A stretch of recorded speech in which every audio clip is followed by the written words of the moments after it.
అందరికీ నమస్కారం. నేను మీ బాలాజీ.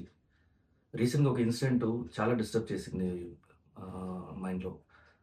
ఏంటంటే అది మా అబ్బాయి ధన్విన్ పెద్ద అబ్బాయి సడెన్‌గా వచ్చి ఆహ్, నా క్లాస్‌మేట్ చనిపోయాడు అని చెప్పాడనమాట. అదేంటి ఎలా అయింది అంటే రోడ్‌లో నుంచున్నప్పుడు ఒక ఆర్టీసీ బస్ వచ్చి గుద్దేసింది అని చెప్పాడు తను. కొంచెం బాధపడ్డాను అండ్ కొంచెం డిస్టర్బ్ కూడా అయింది. బట్ వీడియో చూసినప్పుడు ఎంత కోపం వచ్చిందంటే ఆ అబ్బాయి పాపం పొద్దున్న తన స్కూల్‌కెళ్ళడం కోసం, స్కూల్ బస్ కోసం వెయిట్ చేస్తున్నాడు. ఒక కార్నర్‌లో రోడ్‌కి పక్కన చాలా సేఫ్ ప్లేస్‌లోనే. అండ్ యాక్టివ్ కూడా ఉన్నాడు. అండ్ ఏదో సెల్ ఫోన్‌లోగో లేకపోతే దేంట్లోనో చూసుకొని అది కాన్సంట్రేషన్ లేకుండా కూడా కాదు. సడెన్‌గా ఒక ఆర్టీసీ బస్సు ఫాస్ట్‌గా వస్తూ ఒక వెహికల్ కార్ వచ్చి అడ్డం వచ్చిందని చెప్పేసి బ్రేక్ కంట్రోల్ కూడా లేకుండా అట్లా తిప్పేసాడనమాట. అంటే అంత స్పీడ్ అది. తిప్పేసాడు. ఆ అబ్బాయిని డైరెక్ట్‌గా వెళ్లి గుద్దేసాడు. అటువైపు ఒక కారు పార్క్ అయ్యి ఉంది. ఆ కార్‌కిను, బస్‌కి సెంటర్‌లో వచ్చేసి ఇరుక్కుపోయాడనమాట. ఆ ఫోర్స్‌లో. సో, దీంట్లో చూసారంటే ప్రాబ్లము ఫస్టు ఇమ్మెచ్యూర్ డ్రైవర్స్. వాళ్ళు డ్రైవింగ్ సెన్స్, సివిక్ సెన్స్ లేదు. డ్రైవింగ్ సెన్స్ లేదు. ఎందుకంటే కార్‌ని అడ్డంగా తీసుకొనొచ్చేసి అలా కొంచెం కూడా వార్నింగ్ లేకుండా టర్న్ చేయడం. అంటే సడెన్‌గా రావటం అనమాట. వీళ్ళ వల్ల ఇలాంటి డ్రైవర్స్ వల్ల హైవేస్‌లో గాని, ఇక్కడ రోడ్స్‌లో గాని చాలా యాక్సిడెంట్స్ జరుగుతాయి. అసలు చూడకుండా తిప్పేయటం అనమాట. సెకండు ఈ ఆర్టీసీ బస్సు అంత ఫాస్ట్‌గా వస్తది. అంటే అన్‌కంట్రోల్డ్. బ్రేక్ వేస్తే కంట్రోల్ అవ్వని స్పీడ్ అనమాట అది. అంత స్పీడ్‌గా వచ్చి కంట్రోల్ లేకుండా డైరెక్ట్‌గా వచ్చేసి లెఫ్ట్ తిప్పేసాడు. ఆ అబ్బాయి మీదకెళ్ళిపోయింది.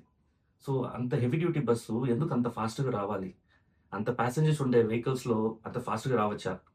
సో, నాకేమనిపించిందంటే ఆహ్, ఈ డ్రైవరు ఎవరు ఇమ్మెచ్యూర్ డ్రైవర్ ఎవరు అలా టర్న్ చేసాడో అతను వాళ్ళ కారు అంటే అతని లైసెన్స్ టోటల్‌గా పర్మనెంట్‌గా వచ్చేసి ఆహ్, తీసేయాలి. అండ్ కార్‌ని కూడా సీజ్ చేసేసేయాలి.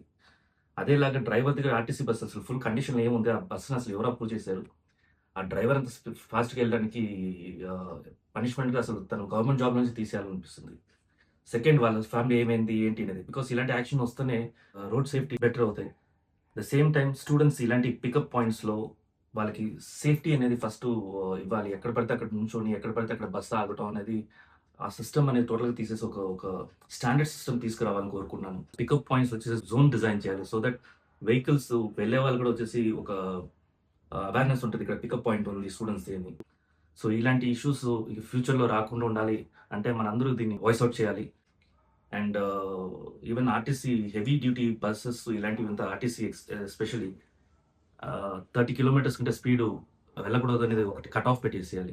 సో, ఇలాంటి థాట్స్ ఉన్నాయి. సో, మీరు కూడా అవన్నీ షేర్ చేసుకోండి. ఫ్యూచర్‌లో ఇలాంటి పిల్లలకి ఏ డిస్టర్బెన్స్ రాకుండా ఉండాలని కోరుకుంటున్నాను. మనం ఇండియాలో యాక్సిడెంట్స్ ఇలాగే జరుగుతాయి. అది మనం మార్చలేము. అది ఇది అని చాలా మంది మాట్లాడుకుంటాం. బట్ ఈ ప్లేస్‌లో సంథింగ్ ఒక స్టెప్ తీస్తున్నా నేను.